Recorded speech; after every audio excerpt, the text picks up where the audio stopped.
อนุบาลไก่หน่อยนี่สิ่งที่ขาดบ่ได้ก็คือน้ำดังนั้นมื้อนี้ข่อยก็เลยตัดสินใจซื้อตุกน้ำใหม่2ตุกอันนี้ก็แชร์ประสบการณ์นำกันเด้อทุกคนเนาะแต่ก่อนข่อยก็คิดว่าเว้าเรื่องการใส่น้ำให้ไก่นี่นะเอาไว้ซังใส่ก็ได้ก็จะเห็นนี่แหละข่อยก็เอาถ้วยแล้วก็เอากระโถน้อยๆเนาะเว้าเรื่องว่าใส่ได้บ่ใส่ได้อยู่เนาะแต่มาเบิ่งตัวจริงเนาะมันเปื้อนเฮ็ดให้คอกไก่หั่นเปื้อนเนาะไก่ก็ดินน้ำแน่ความน้ำทิ่มแน่เฮ็ดให้ไก่ของข่อยนี่แบบบ่แข็งแรงเนาะอันนี้แม่นตามข่อยสังเกตเองเด้อทุกคนเนาะก็เลยตัดสินใจไปซื้อตุกน้ำแบบสำเร็จรูปผู้ใดที่ว่าเบิ่งคลิปข่อยอยู่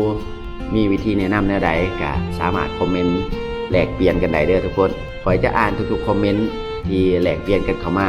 เพื่อสินำมาเป็นบทเรียนนั่นแหละทุกคน